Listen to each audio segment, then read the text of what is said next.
Hello, everybody. This is the extension to episode 46. It is an excerpt of The Legacy of the Three Marys, written by Daniel Meurois, and I think it fits exactly what we have been talking about in episode 46. So during the reading, keep in mind that we have Schlomit. She will be the main character talking. She is accompanied by Mary Magdalene, Miriam, and also Mary Jacobi, basically.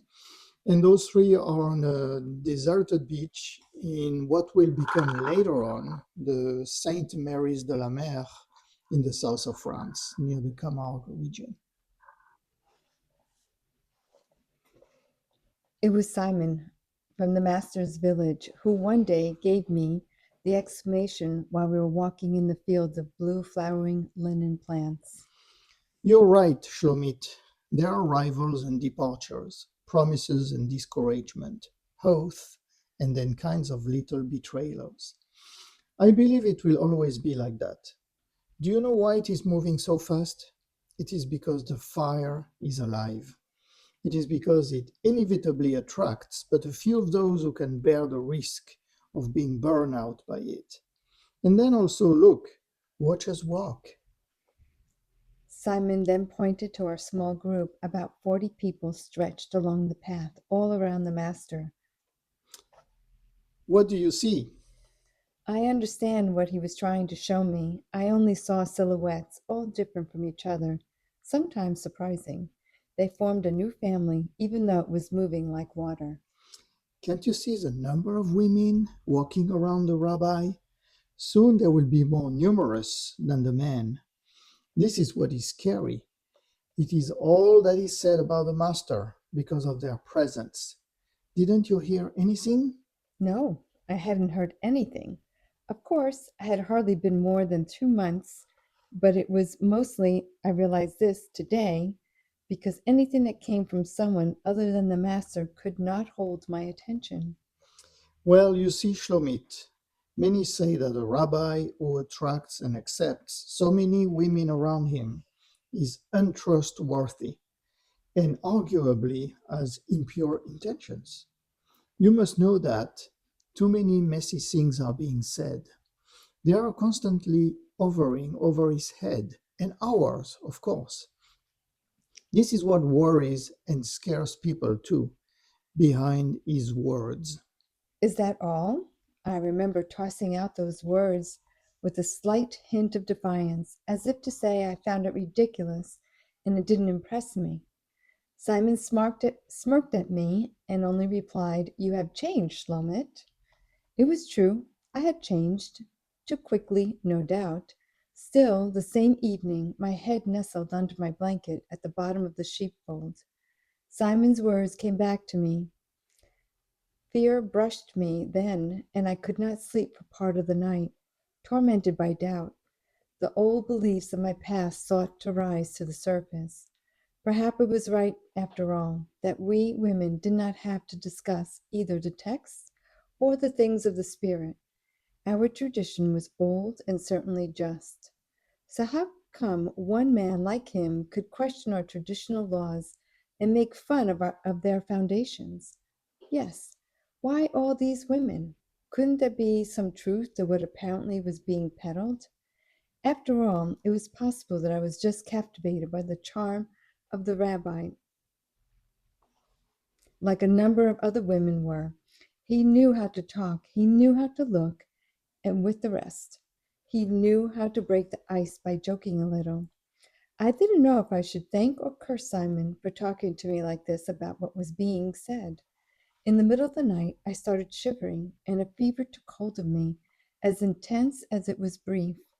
I do not know if the matter visited my soul during this time, and there measured the depth of the abyss of my questions. In truth, I was not really doubting, but the ancestral consciousness of those who are only women stirred in me and cried out its need for answers. No, as I said to you, I really do not know if the master went to look within me. However, in the morning, in the corner of Beit Shean, he started to draw the crowd to him. He took the floor, and he knew he was talking about me. I still see him. He was sitting on the edge of a cart, and a thick white veil pleasantly covered his long hair.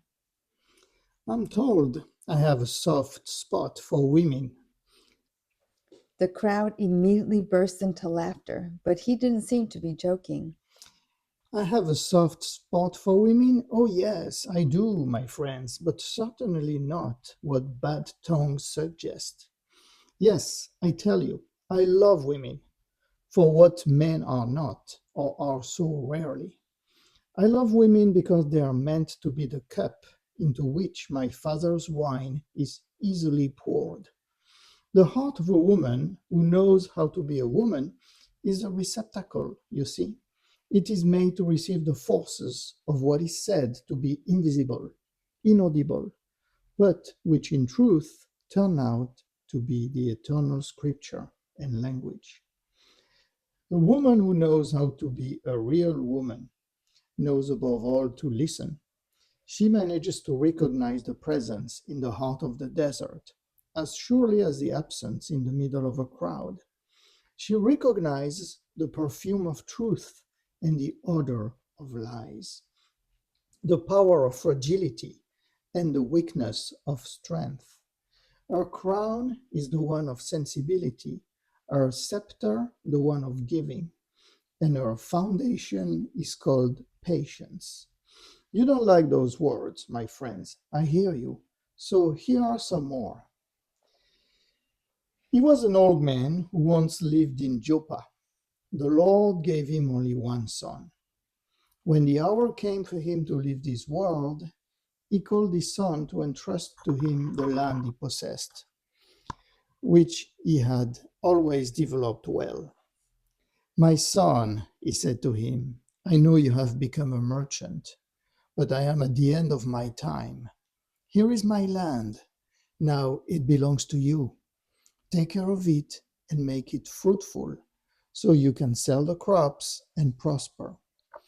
The old man died, and his son immediately saw his profit on the horizon of the field he had just inherited. He said to his wife, Go to the market, buy 10 sacks of grain.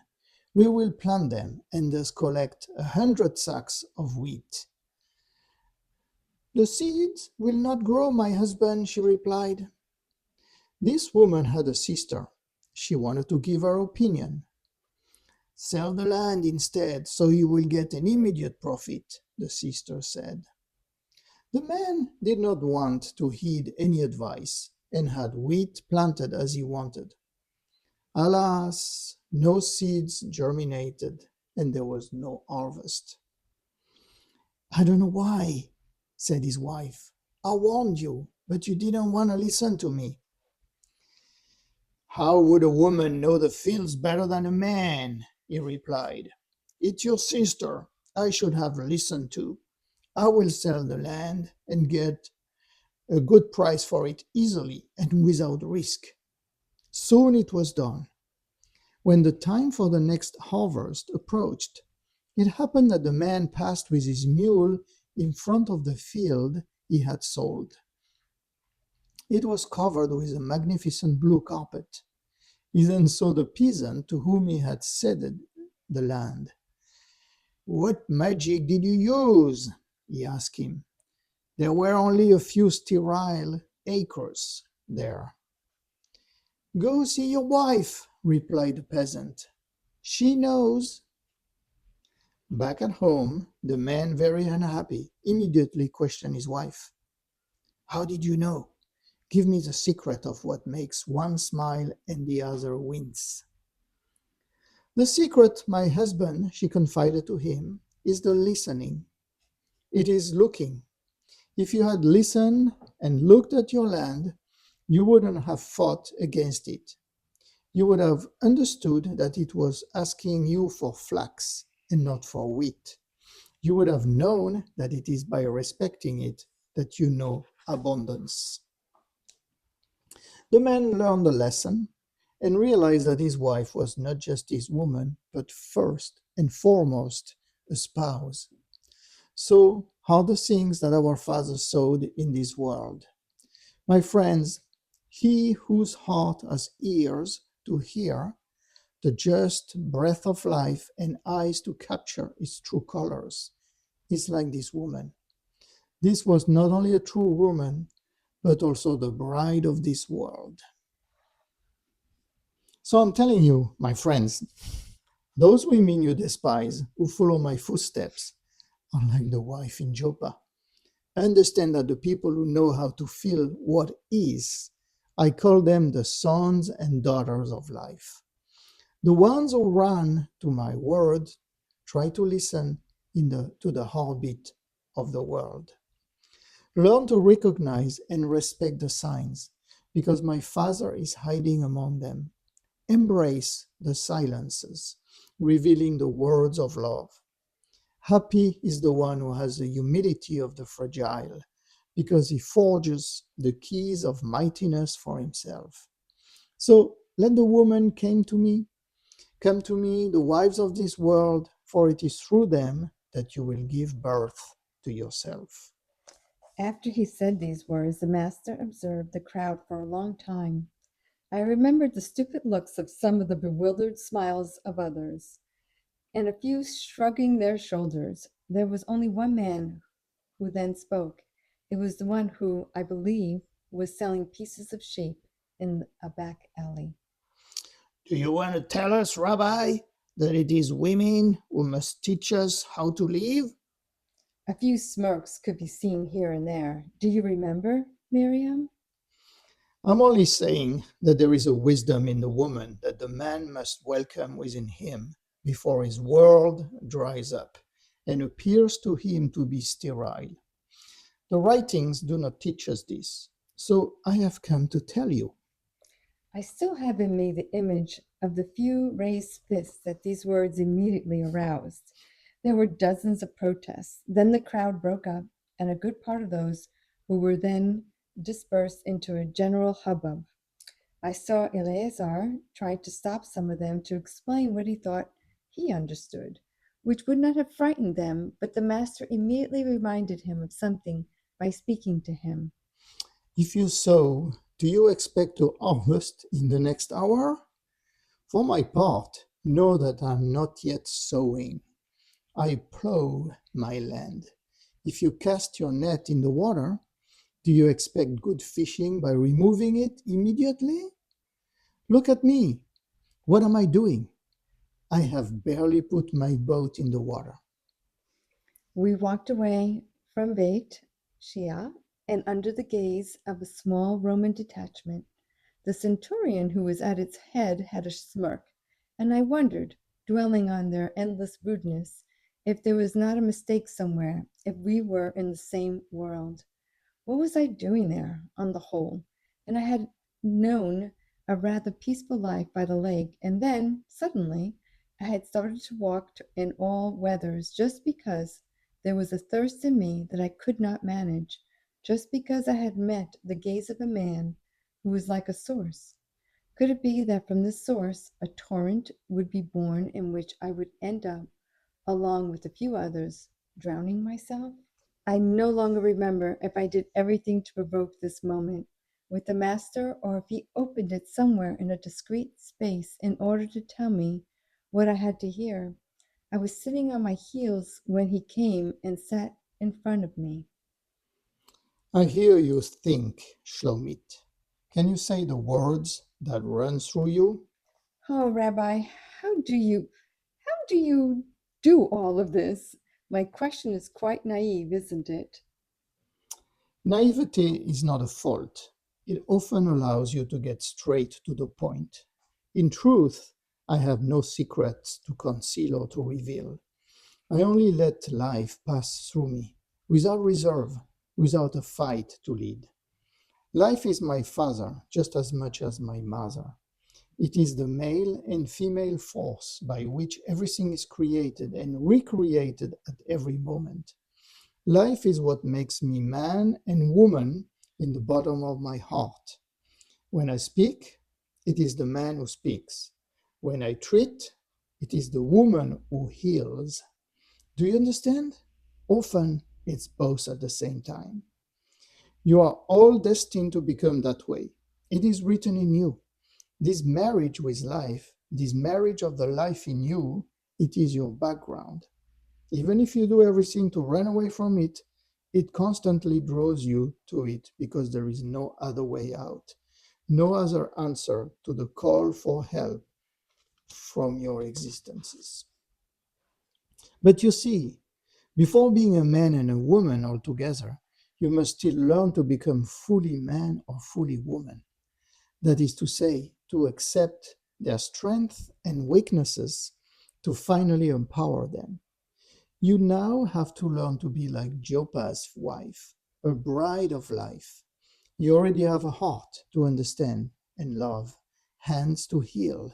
So you need a body to say and offer all of this without restraint. Do you want to learn to let the water flow through you? It would take me 3 days and 3 nights to pierce the rock of Schlomit and burst it into a wave.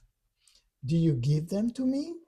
No sound crossed the threshold of my lips. I nodded without even knowing if the obscurity would allow the master to receive my approval.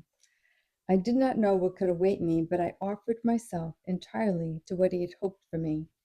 In reality, moreover, he certainly did not hope for anything. Hope is for humans to overcome obstacles. Is beyond hope.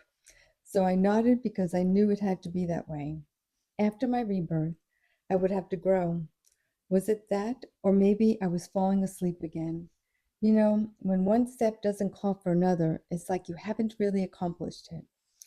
The next day, at the first rays of the sun, the Master announced to us his intention to take us to Jericho. Some were a little disappointed because it had been said that would return to the lake and all its gentle hills. Jericho was almost a desert.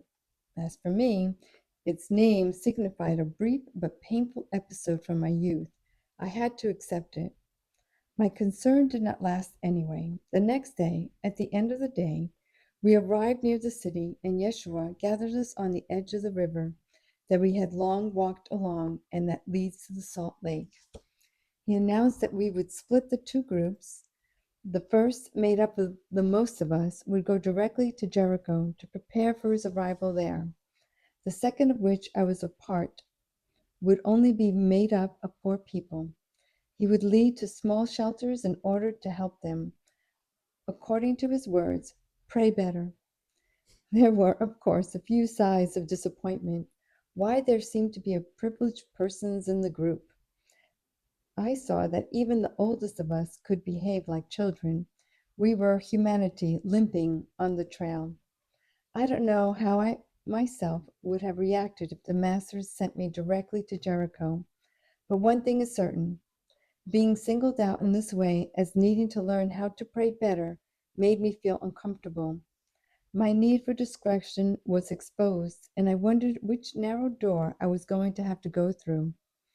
We were therefore four, 2 women and 2 men, following the Master this morning toward what was to serve us as our retreat for a few days. Fortunately, we had a donkey. It carried what little food we had, and above all, a pitcher of water on each side. To our left was the white expanse of the Salt Lake, which shimmered in the sun and almost burned our eyes. To our right, the arid barrier of the mountains rose proudly by which we were going at the foot. In passing, Yeshua pointed out to us a set of buildings and walls mixed with rockery. A little greenery grew there despite everything. I knew it was one of the places where a great number of hermits or priests of the fraternity lived, where a part of my family was from. Are we not going, Rabbi? I asked. Now is not the time for such a visit. Those who live there do not let women approach them. And then it is not certain that I am welcome there either. I prayed among them for a few days a little over a year ago when I returned from my long journey. I saw that the Eternal appears to them like a sort of ageless old man they freeze in their heads. They must cross a desert that is not ours. Covered in dust and dripping with sweat, we arrived at our destination at the end of the day, in a bumpy fold of land at the foot of the natural wall formed by the mountain. We ended up finding a few stone shelters leaning against the rock. In fact, they almost blended in with the mass of it. Only their wooden doors caught the eye and indicated that there was something there. "This is where we will live for 3 days and 3 nights," declared the master, smoothing his beard for a long time, as he used to do. Seeing the precariousness of the place, its drought and its desolation, my thoughts were mixed for a moment. I was torn between the perception of the privilege that was mine and that of the ordeal that was already looming. My companions experienced the same questioning. Their eyes, filled with both joy and worry, made it abundantly clear. Besides me, the only other woman in our little group was Bathsheba. I barely knew her. As for the men, it was Eleazar and Thomas, the master's brother. From that moment, we were instructed not to speak to each other. Only Yeshua allowed himself to speak to us again in order to tell us what to do and where exactly to go. He gave me the second of the 5 or 6 shelters, leaning against a rock. When I pushed the door open, I confess I was in a strange state, as if the place itself was already beginning to modify my perception of things. The master immediately followed me into my shelter. It was bigger than it looked from the outside. It consisted of 2 rooms. The first had been hand-built. As for the second, it had all the characteristics of a small cavity whose origins were natural. A tersely constructed stone wall separated them. There was a very low door leading to the second room, but it was concealed by a heavy, old piece of canvas soaked in dust. I had a simple oil lamp that the master had handed me after lighting it, and I don't know how he did it. When I pulled the old piece of canvas down and discovered the existence of the second room, the master simply said to me, This is where I ask you to live, because in truth, this is the bridal chamber that all your beings need. I will bring you some water, some food, and I will teach you there. For the rest, the obligations of the body, there are 1 or 2 basins. You just have to slide them under the curtain in the first room. Thomas will take care of it discreetly. He's here to help us more than himself. I was both ashamed and afraid. What else to do, however, than to accept? More or less consciously, I must have wanted it all. I had called it. I had provoked it. So I sat down without waiting and without word. Luckily, there was a modest straw mattress on the floor. I didn't even think of going out one last time in order to breathe a last breath of fresh air or collect a ray of sunshine. I was there, and that was it. As soon as the master left to join the others, I found myself alone in front of the flickering light of my oil lamp. A question arose. Was I falling back into my old reflexes of submission? Or was I, on the contrary, preparing to discover a new form of freedom? I cried very briefly. I had decided to offer my life to the Master and to what he represents. If I had to finish there by dint of breathing sand and discovering I didn't know what, I would accept it. It would be perfect that way. I thought it was better to trust and to surrender to his teaching than go back to a boring comfort zone. Dying from calling the light was not such a bad fate. At first, everything was fine, of course. The air was not easily breathable, but I was fine with it. I pushed my straw mattress up against the rock of the wall and sat down, leaning back, my legs folded effortlessly under me. I only wanted to pray, to think, to open my heart. Since I had not been given any particular instructions, I did not have the slightest idea when the Master would reappear. So I said my prayer, the one he taught me, repeating it over and over. It had become my rooting and my extension toward the stars and the angels, the Elohim, in whom our people believed intensely. Only a slight crackle made made me open my eyes for a moment. The flame of my lamp had run out of oil. She danced her last dance. Total darkness had set in. Infinitely alive, it seemed. I started by feeling how this darkness was protective and even loving. Who had prayed there in my place? Exactly where was I and for how long? A hermit? A monk? A magician of the desert? I knew that I would never have an answer, and yet certainty was imposed on me. The chain of my prayer was associated with theirs, and my soul was fortunate to be able to mingle with the subtle imprints already left in the rock. All this by now represented a priceless gift, and whatever I was going to experience, I knew I should not forget it. At one point, I noticed the sounds of our donkey came to join me, as if to testify to the existence of the outside world, as my inner world was absorbed more and more to the point of making me forget that I was in a body of flesh and blood. Was I shrinking within? That's what I first believed. The walls of my rock cell gave me the unreasonable impression of having strayed so far from the perception. Was I out of my body? Was I going to die there? I didn't have time to sink deeper into my growing anguish. I jumped. The hinges of the door had just creaked. Is it you, Rabbi? I whispered, forgetting my promise of holding my silence. I heard the rustling of the heavy canvas curtain that had a hand was pushing aside. It is indeed me, Schlomit. But are you not omitting something? Now stand up and give me your hand. Straighten up. I repeated that for hours. The master was right. However, my back was sagging. He always wanted your body to be upright in his presence, not for him, but for us, because the body has to serve as a ladder, and God, he said, lives in the spine. So I stood up and held out my hand to him in the dark. From the way he received it, I understood he was already sitting in front of me. I felt his breath and smelled his scent too, a little of that frankincense or myrrh that he put on his neck every morning and that followed him all day. Happy with all this, I almost, without thinking, broke my promise for the second time. His finger immediately on my lips, luckily, prevented me. Now, let's come to your hand. What is his hand telling me? It's only the one in you who has the right to express herself tonight. Yes, it's her, because you see, so far you have not given her much of an opportunity. You are surprised by these words, aren't you? You don't understand them because you tell yourself that the words of a hand are her actions and the service she offers to everyone.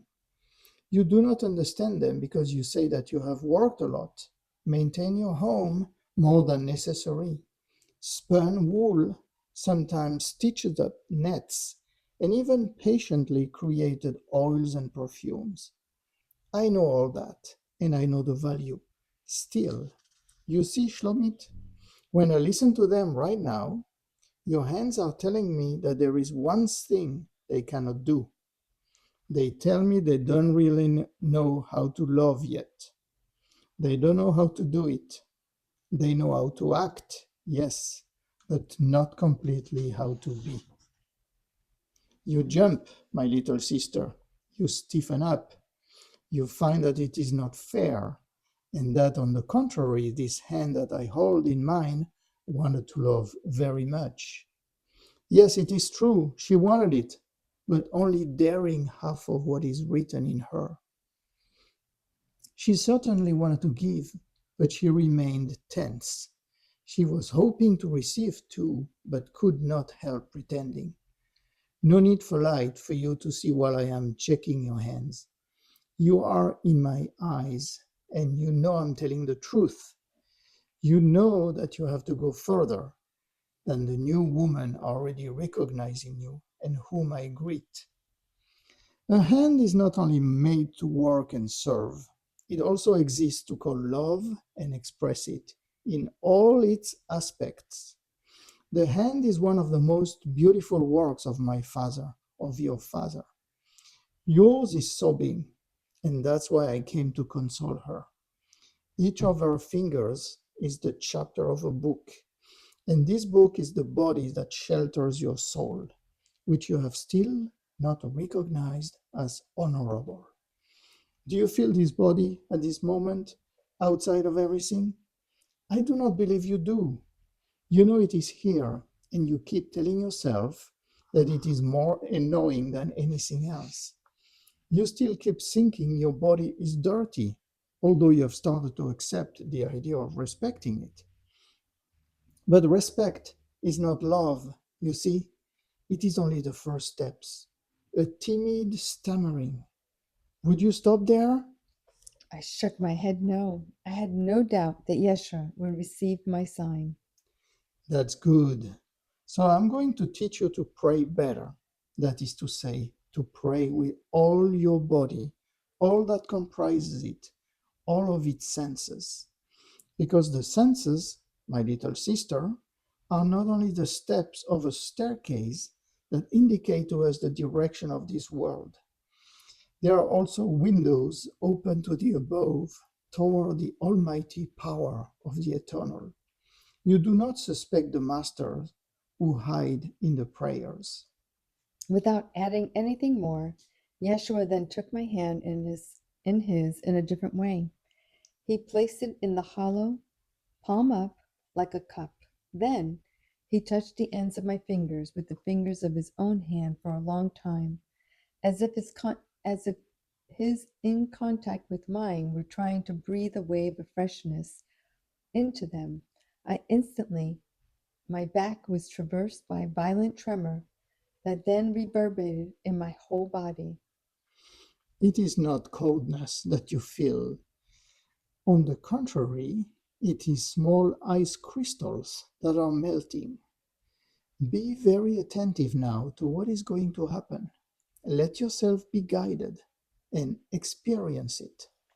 The master had just said these words when I felt that he was exerting a stronger pressure on my middle finger, the only one of my fingers where I always needed to wear a ring.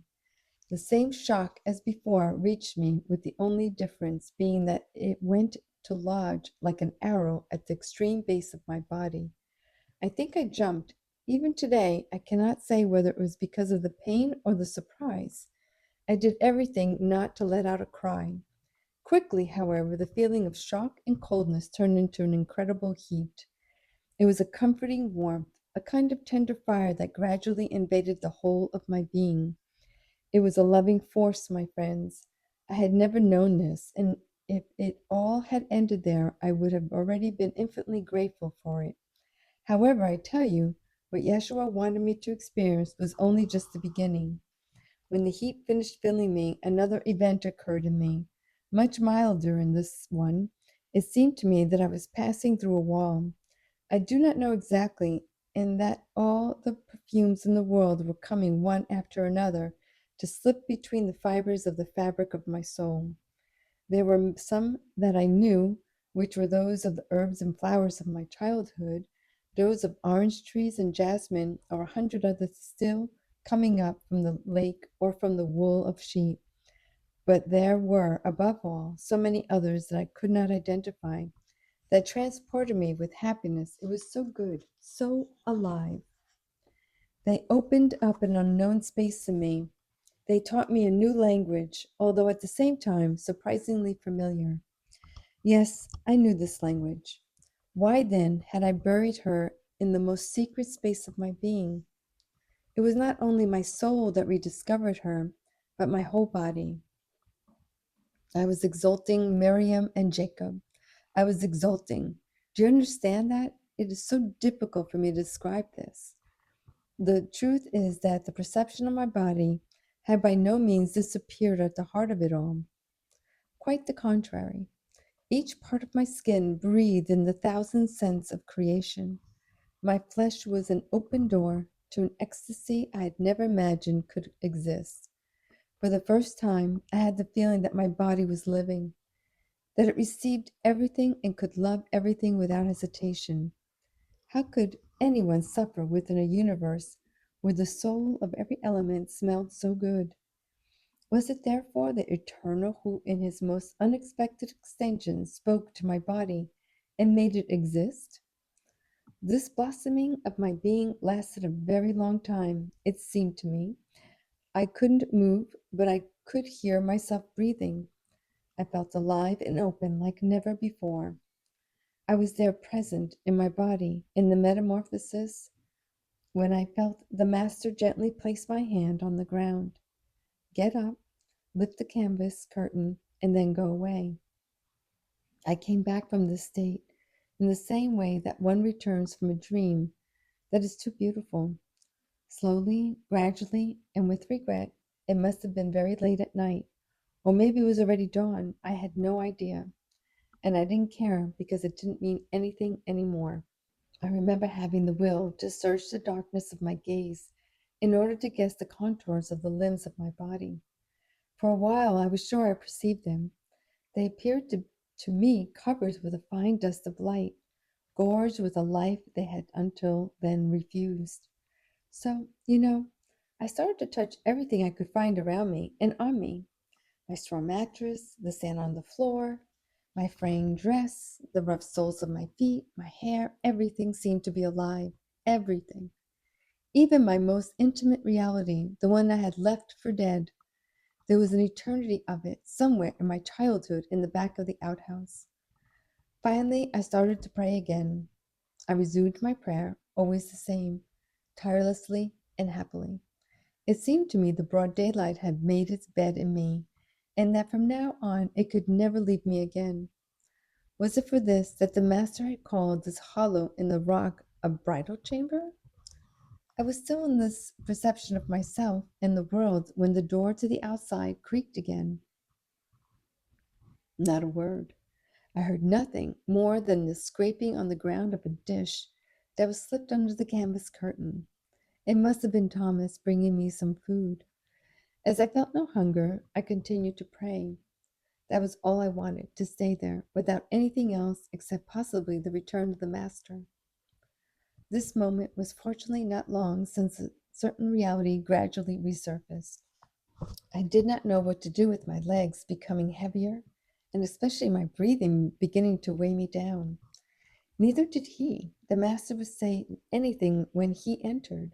The sound of the rustling of his robe made me understand that he was sitting down again in front of me. I was proud to be there, rather upright, and keeping my promise of silence. After a long time, I finally heard the peculiar click of his tongue when he said to me, Give me your hand again, Schlomit. I gave it to him in the darkness of the room, and he put it in one of his hands, just like he had done before. I then heard him take a deep breath, and this time it was on the end of my ring finger that I exerted a sustained pressure. The same shaking phenomenon happened again instantly, a little less powerfully though. This time its wave went to lodge in the front of my body, at a point about a hand lower than my navel. What can I tell you about it? It was immeasurable. It all started with a wave of freshness. At first a little shy, it then climbed as it is said that the tides sometimes do, up to the region of the heart. There was the wave plunged me into a water so soft, so welcoming, that I was sure there was no border between it and the surface of my skin. I had become the wave of freshness. I perceived a taste in my whole body, and this taste was that of life in its purest state, that of all the fruits that this world can bear, that of all the seeds and all the foods that the earth offers to us, I recognized the flavors one after the other, like so many faces of the divine. So understand me. Internally, I started talking to them. They were the true presence sent by the Lord within me. They were the flavors of grapes, figs, and olives, that of the grain of wheat that we chew, all spices and even saltiness like the sea.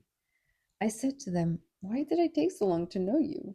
You are the happiness of food my Father's offering to my body. I'm so grateful you're part of my life. Oh, I didn't receive any words of response, of course. I received better than that, the infinite certainty of the marriage of the eternal with all that comes to mingle with the flesh. I now knew that the simple flavor of a fruit or wheat cake is like a word of love, not to be wasted. It took the Master's voice to make me slowly emerge from these subtle nuptials. Schlomit, Schlomit, eat now. Life must be experienced through your physical body. While saying this, he placed in the palm of my hand the small wooden bowl brought by Thomas. By feeling around, I found that one of the breads that he had baked in the sun near Jericho, and a little bit of the chickpea puree that gave us strength when there was nothing else. I remember smiling. I was hungry. Believe me, I had never eaten with such an appetite or with such a feeling of delight. Inexplicably, I managed to dwell on all flavors that the food was filled with. In truth, I did not recognize them, rather, I discovered them. I felt their work of water and fire, that of the wind that caressed the crops, and the generous silence of the belly of the earth. When I finished, Yeshua took the dish back from me. He put a hand on my forehead, and then he left discreetly. I didn't need anything to ring in my ears. He knew it. Then, well, I fell into a deep sleep. I only remember lying on my side and falling asleep, trying to return to my prayer. I did not even know how to thank the Master deep inside me for what he had once again made me live and understand. The word capable of translating the gratitude that I felt did not exist. It still doesn't exist, by the way. So I fell asleep like a child without considering anything other than being in the moment. When I emerged from this sleep, I no longer knew where I was or how long I had been there. The darkness was still so absolute.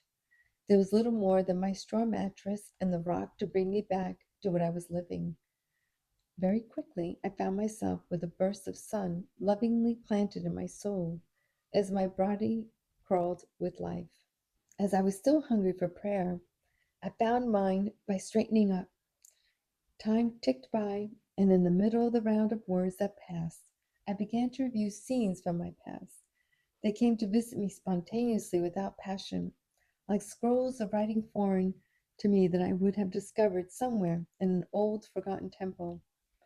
I felt so detached from them. I went through them with a sort of certainty that they were all perfectly in their place and had their reasons for being or for having been. Did I catch a glimpse of what is called peace?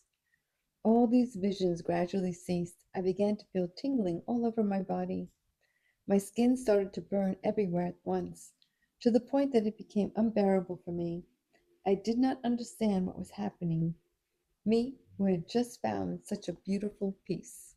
Soon the weight of my dress on my skin became intolerable. I was just burning. At the end of everything, I took off my clothes with the same despair that I would have plunging into the lake if I were in flames. My modesty no longer meant anything in this matrix of the earth, where no one, no doubt, ever came. I was there to grow up, to finally become myself. I wanted it so much. As much as I could, I finally returned to my prayer. Lord, lift me up, lift me up. Fortunately, the terrible burning sensation eventually subsided and then disappeared, as strangely it had appeared.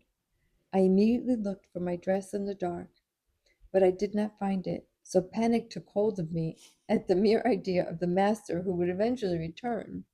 In extreme irritation, I had thrown it away from me and everything. What was he going to think? I was going to become the shameless disciple, or worse, maybe. I see your smiles, my friends, but know this, I thought I was losing my sanity when I heard the outside door creak once more on its hinges. I could not protest, not even part my mouth. I had made a wish, curled up on the end of the straw mattress. I had no other refuge other than that of waiting. I was finally living again, but was I definitely destined for shame? In the deepest secrecy of the obscurity, I heard the master's footsteps approaching, his hand pushing aside the coarse canvas of my cell, and then his being sitting down in measured movements as usual. Schlomit, sit up again. Sit and give me your hand once again. I didn't dare to make a move, so he resumed. My little sister, what is your shame made of? Are you not here like in your mother's womb?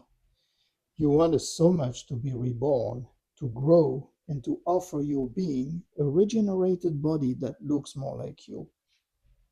Can't you accept that the old one is charred? You must pass from the shadow to the light, because the light dark of the soul is not for the living ones. This room, believe it, is made to give birth to the living ones. Come on, sit up and give me your hand. I would have liked to speak, to ask for forgiveness, but I held on. In a last-ditch effort, I finally managed to sit up, draped in all the darkness I could call to me, even if it would inevitably transmute into light. Yeshua took the hand that I extended to him. This time, it was my index finger that he chose. He immediately knew how to propel a new flash of life into me, without me having time to absorb more of my shame. The flash of his love went to plant itself right above my navel, where my body had been so often tense and aching. I remember it instantly made me exhale and sigh, as if an old rusty padlock preventing any access to my home had fallen away. I don't think I'm able to tell you here exactly what happened, what specific path in life was breathed into me to push me further toward my awakening. It went very quickly. Everything started to swarm, and I felt enlightened from within. Like the full moon, I saw myself dressed in a milky light. It was very soft, very tender, and yet strong enough to light up the cavity that sheltered us, the master and me. In fact, I quickly realized that it was not just my body that was emitting it, but everything that was there around us: the rock, the straw mattress, the sand on the ground, my old dress that I discovered at last hanging like a corpse on the outgrowth of the wall, and then Yeshua, of course, who was there, eyes closed, sitting upright in front of me. As for me, I saw myself in my totality. It's impossible to say whether I was inside or outside my form. My nudity no longer bothered me. My skin seemed to me like a robe of clarity. I looked at myself very simply and discovered myself like I never had before. I even found myself beautiful for the first time.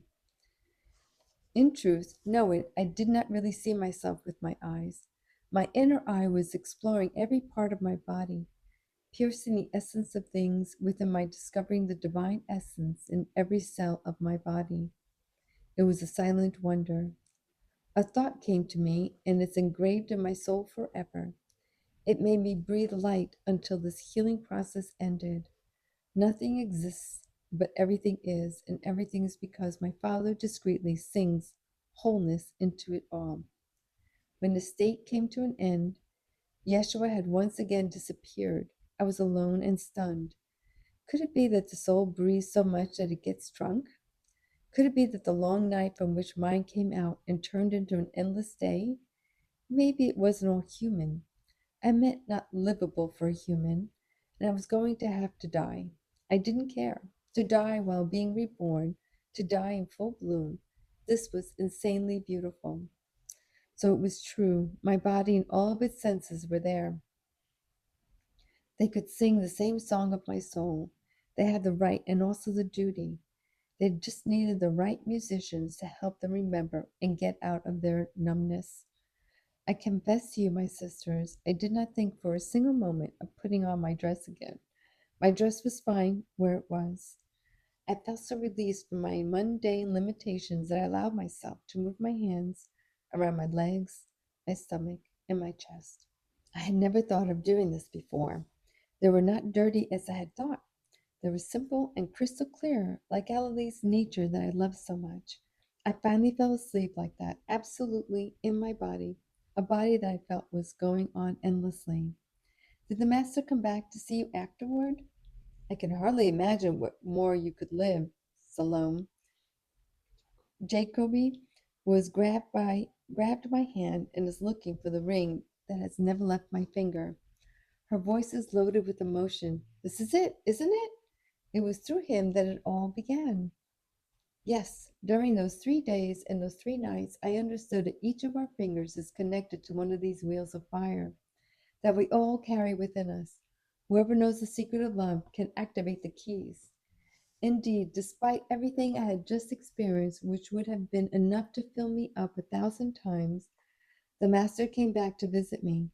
He still had the strength of my 2 fingers to release in me, as I guess you understand. My thumb was first chosen. There was another shock, centered only on my heart. When the revelation that followed, this one pushed the previous one farther by covering the whole surface of my skin. However, this was done without any initial burns. It seemed to me that my soul was wandering quietly on the surface of my body, like an anointing with an oil, an offering, a never ending caress.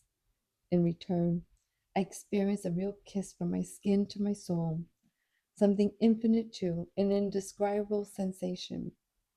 The ultimate reconciliation? Not yet, Jacoby, because of Yeshua immediately offered me another grace, the fifth. This infiltrated into my being through the end of my little finger. Ready for anything, I abandoned myself to it without even flinching. Its wave landed in my throat and then went up somewhere into the center of my head, where an infinite number of sounds invaded me. I'm, I am telling you sounds, but each of them formed a melody in itself, a rather undulating melody that expressed a force, an intention, a movement of life. Where did they arise from? Everywhere, absolutely everywhere. This was just the first time I could open up to them and welcome them like that.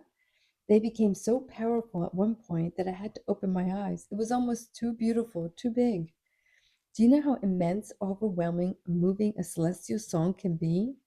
Of course you know that, especially when heaven is all around you, even vibrating on the poor floor I was on. I am simply trying to tell you, my sister, that everything was celestial sound, even my breath and the Master's presence. I felt like I did when we drank too much wine, completely drunk with the presence of the Lord and everything. So I ended up losing consciousness. Something about me, my soul, no doubt, when emerged from where I was to fly toward an unknown world. I just kept a feeling of silence. Everything stopped. And I believe that this suspension of everything really lasted a long time. When I came back, I was leaning against a rock, my body surprisingly relaxed. Had I slept the equivalent of a whole night in this position?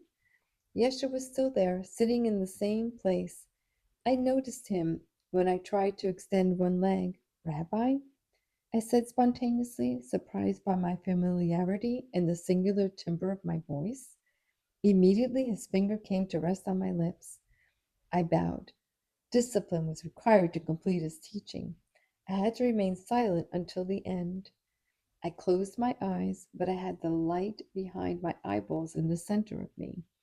She was more intense than in broad daylight, and I couldn't get over her. Do you now want to turn around and sit up straight? The master then said to me in a gentle but nonetheless imperative tone. I pivoted to face the rock wall. So it wasn't over. I couldn't hold back a few silent tears. Too much light was it, seemed to me, like too much darkness. I was afraid of losing myself there, even if a part of my being was there in felicity. There was a rustle of fabric, and I immediately felt pressure on my entire back. It was the back of Yeshua, which had just joined mine. I remember the turmoil I felt from it, an ennobling turmoil. The back, it was always been sacred with us, even before I received the teachings of the Master. Schlomit, Schlomit, you can be sure there is never too much light. When it overflows and scares you, it is only because you haven't yet trusted enough within you.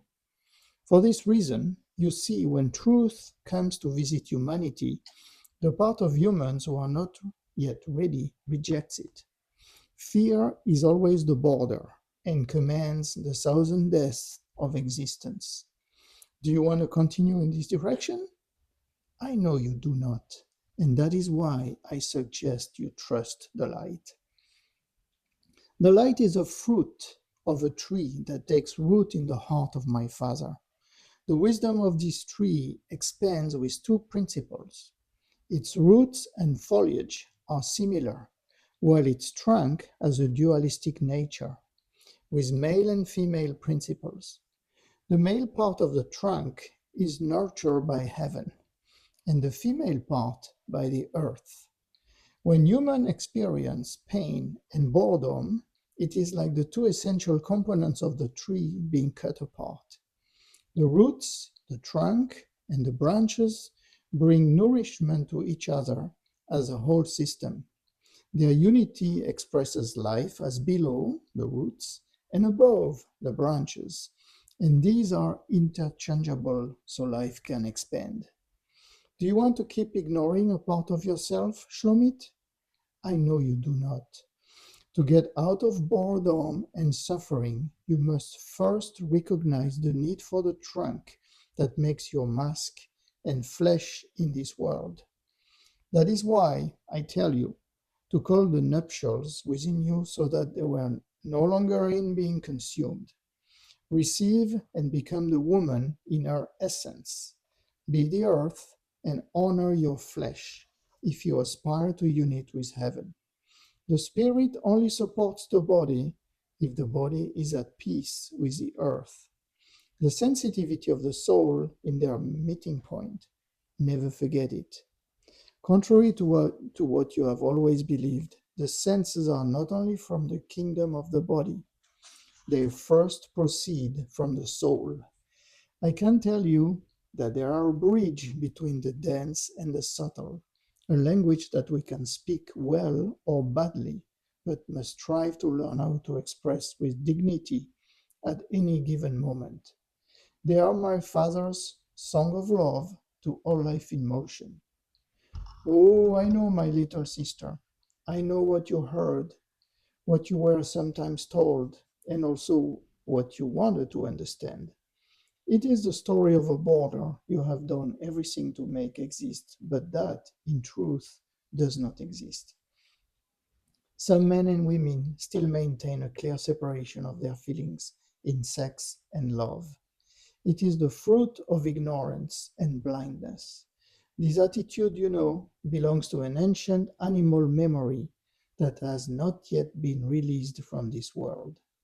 The human state calls to combine the two in order to achieve the fusion from which awakening is born. I couldn't be clearer, Schlomit. Forgive and move on. Remember, I am the illuminator. After these words that Yeshua engraved on all levels of my being, I do not know what to say to you, my friends, about the lightning of light with which I was struck in the womb of my refuge, the light that made itself love, the love that made itself understanding, the comprehension that made itself light. That's all. When the time came for me to come out of my chrysalis, I heard Thomas slide something under the thick canvas of the door. "Here," he whispered, "it's a new dress. It is white and linen. Put it on. It is a gift from the Master. He has just given birth to her from the sand and pebbles of this mountain, as if she had slept there for a long time and was waiting for you." I had nothing to ask, nothing to add. I put on my new dress, knowing that I wasn't the same anymore, and that it felt wonderful to be that way.